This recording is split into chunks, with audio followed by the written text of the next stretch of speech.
네, 말씀을 준비하면서 어릴 적의 기억이 잠깐 생각이 났습니다. 어릴 적에 아버지와 또 추억이 많지는 않은데 몇 가지 추억들이 있어요. 특별히 어, 한 달에 최소 한 번 이상은 아버지가 저를 데리고 목욕탕에 항상 데리고 가셨어요. 그런데 목욕탕에 가는 날이 항상 좋았어요. 좋았는데 한 가지 항상 마음에 꺼림직했던 것은 아버지랑 함께 목욕탕에 가면 열탕에 들어가야 된다는 게 항상 마음에 걸렸어요. 어린 나이에 그 어른들이 이렇게 시원하다 하고 앉아 계시는 그 열탕이 저는 왜 시원한지 이해도 되지 않았고 도저히 시원한 것보다 뜨거워 죽을 뻔한 어떤 그런 경험들이 너무나도 많습니다. 그런데 아버지는 항상 얘기하셨어요. 뜨거운 물에 들어가야지 때가 분다. 네? 그래서 몸이 빨갛게 될 때까지 항상 이렇게 뜨거운 물에 같이 앉아 계시다가 이렇게 몸이 이렇게 빨갛게 뜨겁게 불면 나오셔서 이렇게 때를 밀어주셨던 기억이 있습니다. 그때 생각하면 저는 뜨거운 물이 너무 싫었어요. 그냥 온탕, 이 미지근한 물이 너무나도 좋아서 거기에 항상 머물고 싶었는데 항상 뜨거운 물에 갔다가 또 차가운 물에도 데려가시고 어떤 그런 아버지가 한편으로는 좀 싫기도 했었습니다. 근데 오늘 말씀을 준비하면서 예수님이 만약 목욕탕에 가시면 예수님은 열탕하고 냉탕에만 왔다 갔다 하시겠구나 그런 생각을 하게 됐습니다. 왜냐하면 예수님이 미지근한 걸 싫어한다는 거 아세요? 아시죠? 아멘. 요한계시록 3장에 보시면 미지근함을 대표하는 라오디게아 교회가 있습니다. 예수님께서는 이 교회를 이렇게 말씀하세요. 내가 차지도 아니하고 뜨겁지도 아니하도다. 이 바로 라오디게아 교회의 미지근함을 책망하시는 말씀을 하고 계세요. 그래서 이어지는 요한계시록의 3장 16절 말씀에 보시면 예수님께서 이렇게 말씀하세요. 내가 이같이 미지근하여 뜨겁지도 아니하고 차지도 아니하니 내 입에서 너를 토하여 버리리라. 강력하게 말씀하고 계세요. 너희가 미지근해서 내가 토하여 버리겠다라고 말씀하고 계세요.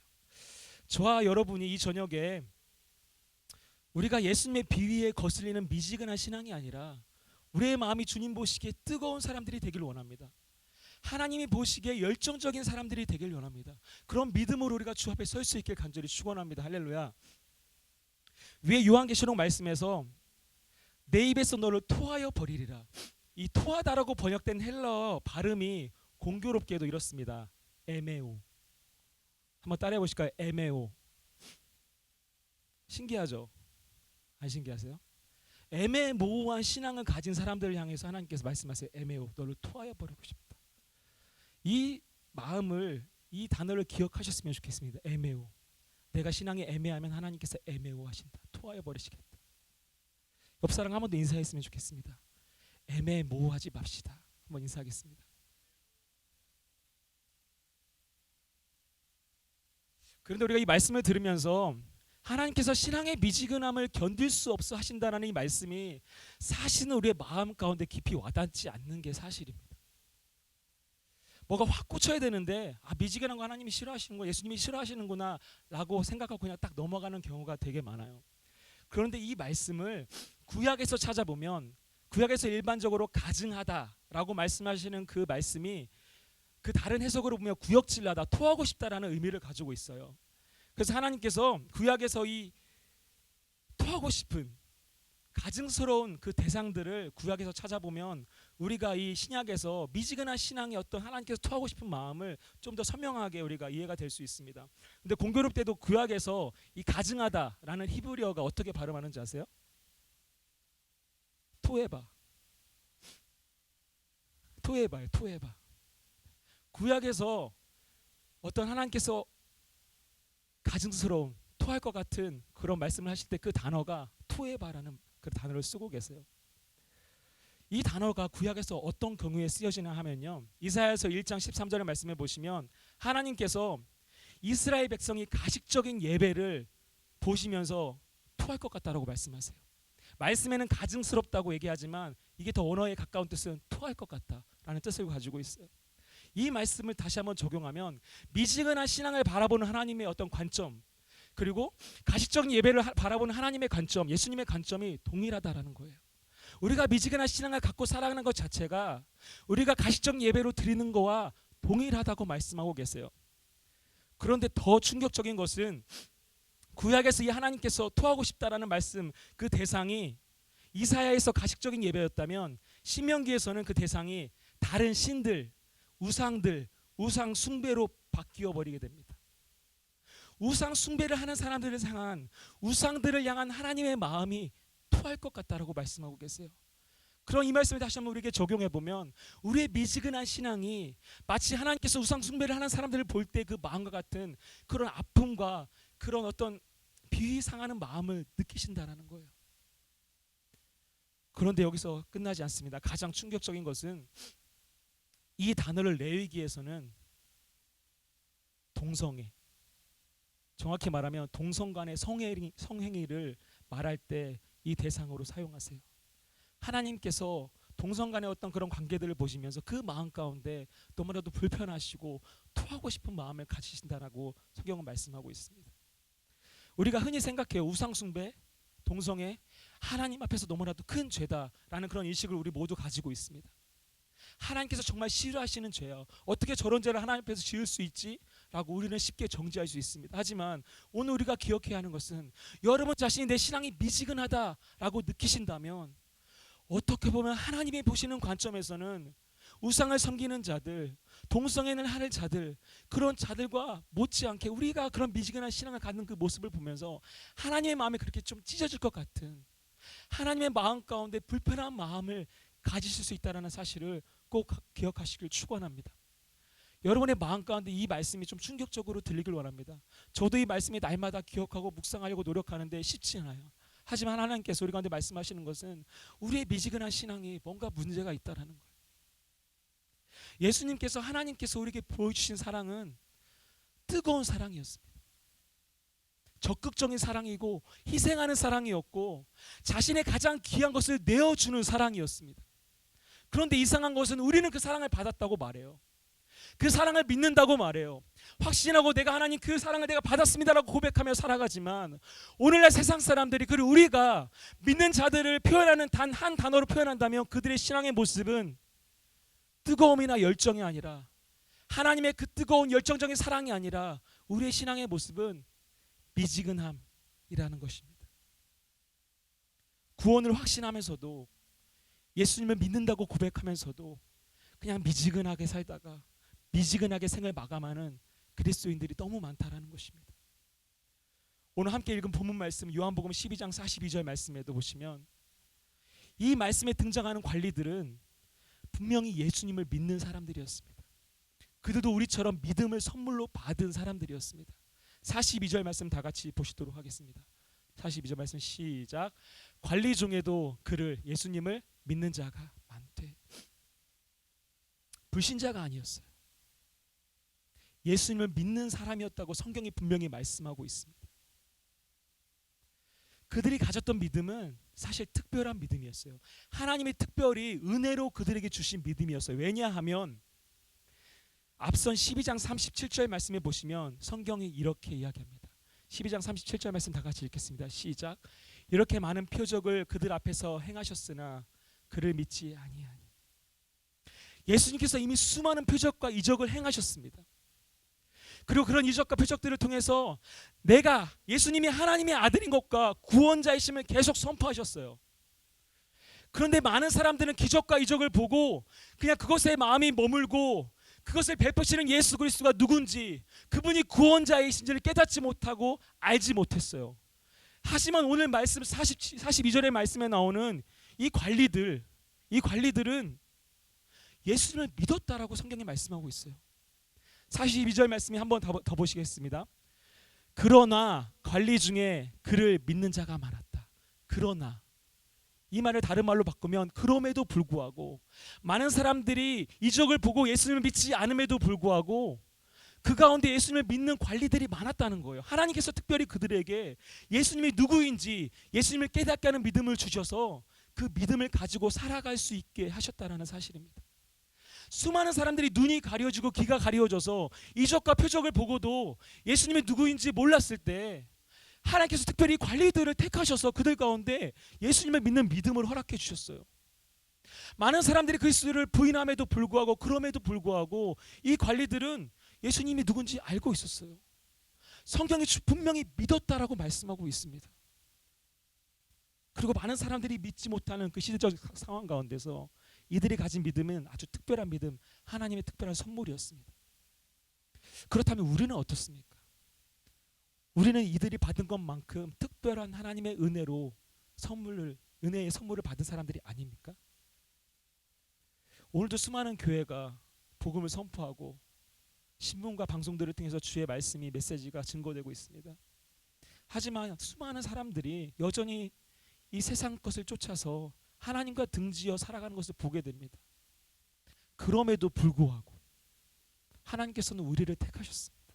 저와 여러분을 택하셔서 이 자리에 있게 하시고 오늘도 말씀하고 계신다는 사실을 우리가 꼭 기억하셨으면 좋겠습니다. 지금 이 자리에 있는 것이 우리가 하나님의 자녀되었다는 이 사실이 바로 우리가 이 관리들과 똑같은 특별한 은혜를 받았다는 사실을 꼭 확신하시길 축원합니다. 할렐루야.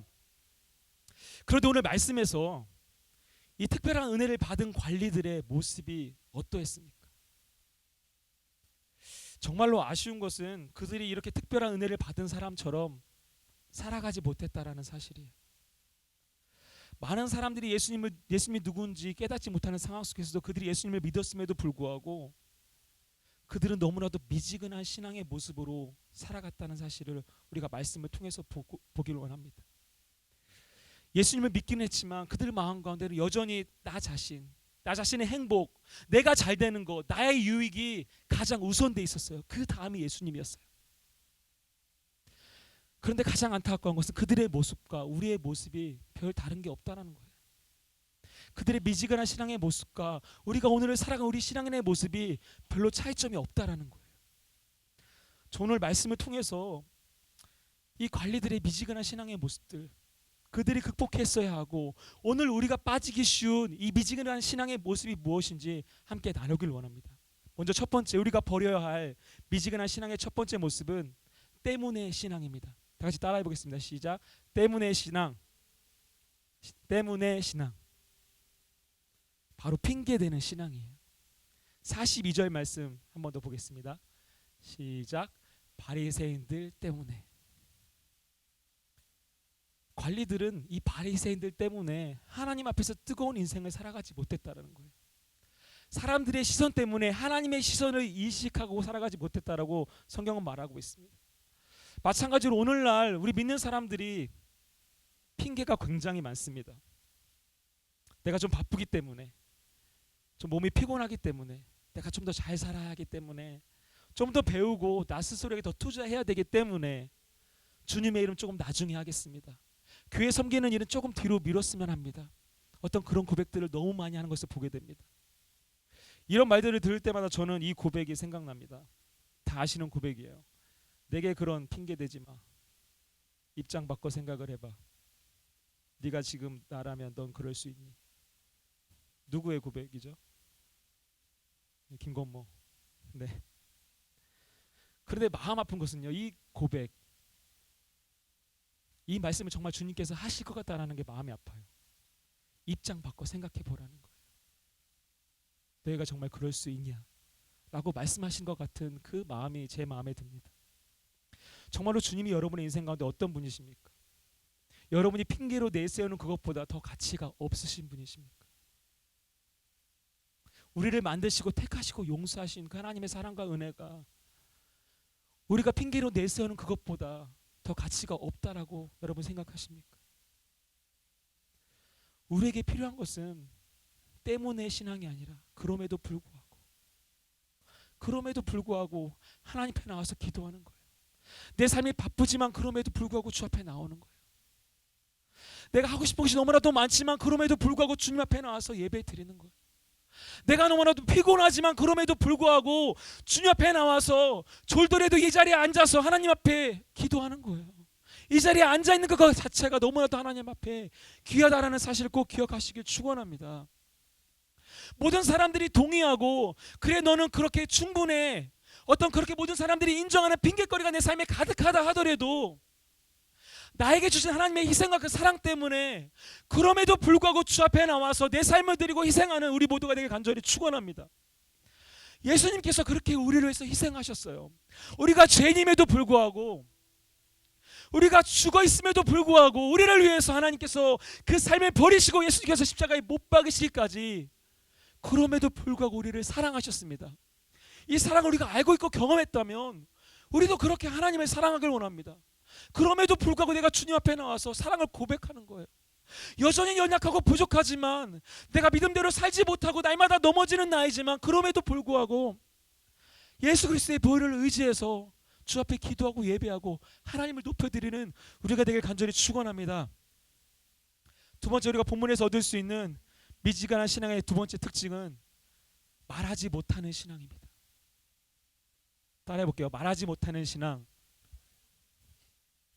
42절 말씀 한 번 더 보겠습니다. 시작. 드러나게 말하지 못함. 성경이 말하고 있어요. 드러나게 말하지 못했다. 이 말하다 라는 헬라어 뜻은요, 동의하다, 인정하다, 고백하다라는 뜻을 가지고 있어요. 이 헬라어는 호물로게오라는 뜻인데, 그런 단어를 가지고 있는데, 이거는 두 가지 어떤 의미가 이렇게 합쳐져 있어요. 호무, 같이 함께, 로고스, 예수 그리스도 말씀, 이 두 가지 말씀이 합쳐져 있는 게 호물로게오, 말하다라는 뜻을 가지고 있어요. 이 말을 다시 해석하면 어떤 드러나게 말하지 못했다라는 의미로도 해석이 될 수 있지만, 또 다른 해석은 그들이 드러내놓고 말씀과 함께하는 삶을 살지 못했다라고 해석을 할 수 있습니다. 그들이 남들이 알 수 있게 예수 그리스도와 동행하는 삶을 살지 못했다라고 해석을 할 수 있습니다. 즉 그들에게는 예수 그리스도와 동행하는 삶, 말씀에 순종하는 삶이 없었다라는 것입니다. 그들의 마음에는 믿음이 있었어요. 예수 그리스도를 구주로 고백하며 살아갔지만 그들의 삶에서는 그들의 믿음대로 행동하지 못하고 그들이 들은 말씀대로 순종하지 못하며 살아갔다고 성경은 말씀하고 있습니다. 이것이 바로 미지근한 신앙의 두 번째 특징이에요. 내가 믿는 대로 고백하지 못하고 내 마음이 확신하는 대로 살아가지 못하는 것. 당시의 관리들이 그랬어요. 세상 사람들의 시선이 무서워서, 그들이 자신을 평가하는 것이 무서워서, 그들이 나를 어떻게 대할지 그것이 무서워서 그들의 마음 가운데는 믿음이 있고 말씀이 들어있지만 그들의 삶에는 말씀이 없었고 그들의 삶에는 예수 그리스도가 없었습니다.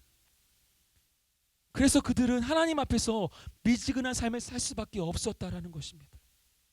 혹시 우리 가운데 세상에서 내가 그리스도인인 것을 감쪽같이 숨기고 살아가는 사람들이 있다면, 그런 분들이 계시다면 이 말씀이 우리 가운데 도전이 되길 원합니다.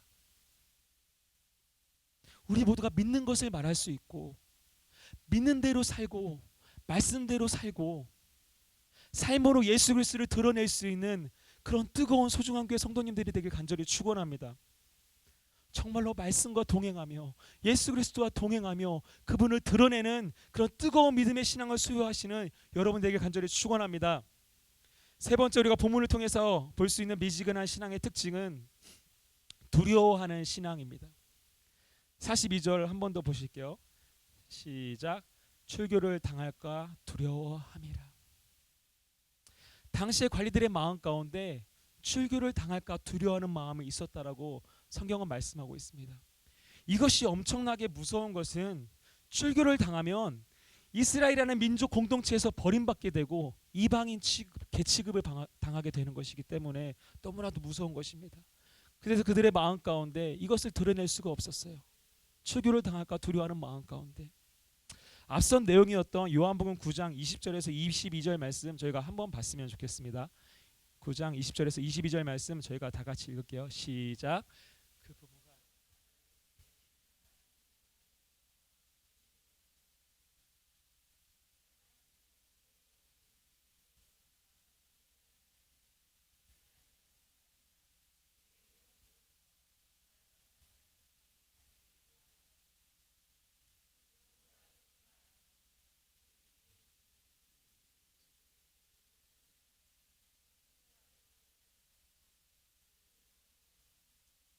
이 내용을 보시면 유대인들이 예수님께서 소경을 눈을 뜨게 하셨다는 소식을 들어요.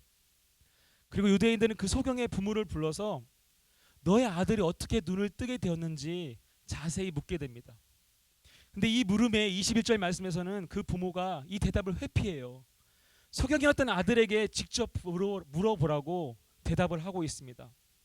그리고 그 이유를 22절 말씀에서는 바로 출교에 대한 두려움 때문에 그들이 예수님이 나의 아들을 치료해 줬다고 말하지 못했다라고 성경은 말씀하고 있습니다. 이 출교에 대한 두려움이 얼마나 컸던지 내 아들이 예수님의 능력으로 눈이 떴는데 그것을 예수님이 치료해 줬다라고 말을 못해요. 내 아들이 소경이어서 눈을 뜨게 됐는데 그 치료하신 분이 예수님이라고 말하지 못할 정도로 이 출교에 대한 두려움을 그 시대 가운데 모든 사람들이 가지고 있었다라는 사실입니다. 왜냐하면 그들 가운데 이 세상의 가치, 출교당하지 않는 것이 예수님을 인정하는 것보다 더 무섭게 느껴졌기 때문에 그들이 그렇게 살 수밖에 없었다라는 사실입니다. 관리들도 마찬가지였습니다. 그들이 세상에서 성공하고 출세하는 것, 이 세상의 가치관, 이 땅의 것들이 그들 가운데 두려움이 대상이 되었기 때문에, 그렇기 때문에 그들이 이 땅 가운데 얽매이고 세상 가운데 얽매여서 예수 그리스도를 인정하지 못하는 삶을 살아요. 믿음이 있음에도 불구하고.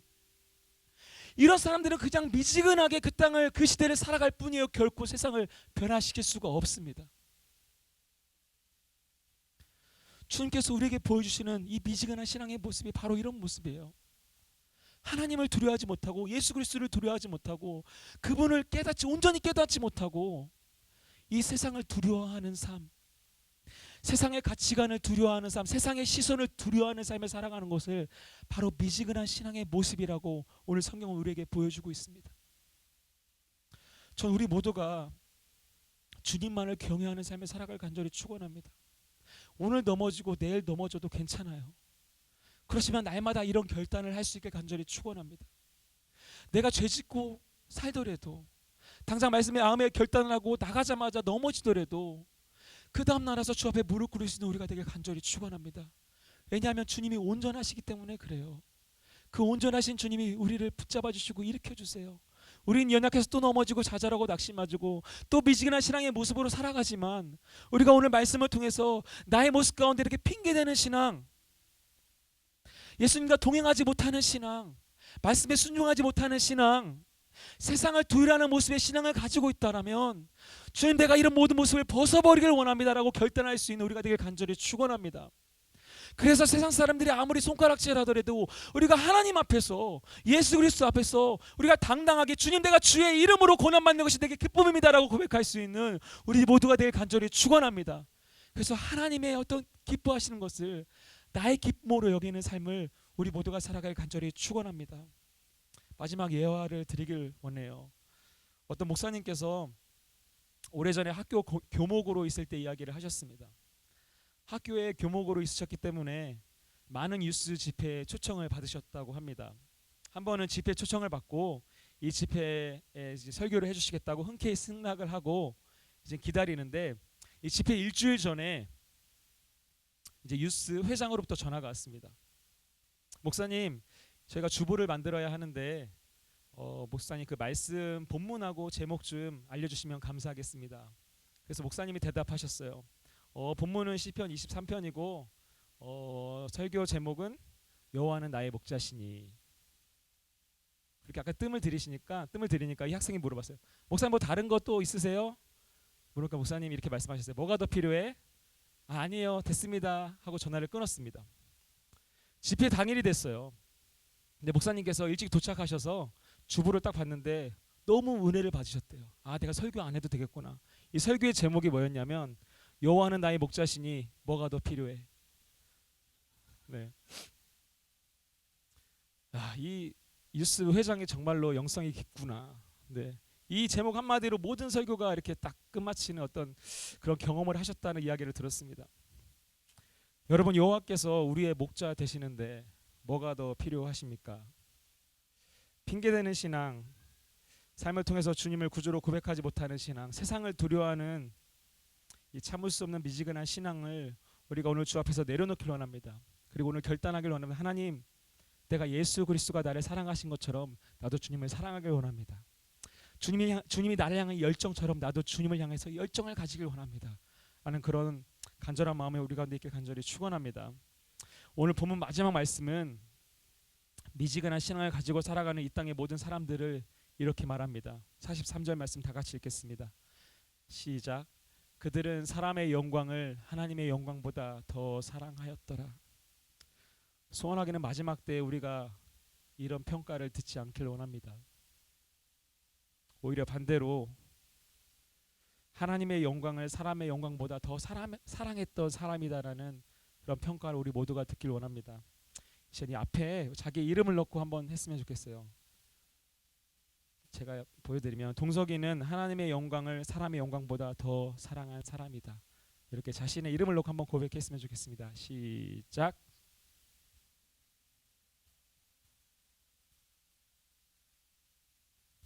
네, 헷갈리셨죠? 하나님의 영광을 사람의 영광보다, 하나님의 영광을 사람의 영광보다 반대로 하셔야 돼요. 이렇게 읽으시면 큰일 나요. 반대로 하면 하나님의 영광을 사람의 영광보다 더 사랑한 사람이다. 시작. 하나님의 영광을 사람의 영광보다 더 사랑한 사람이다. 다 같이 기도하시겠습니다.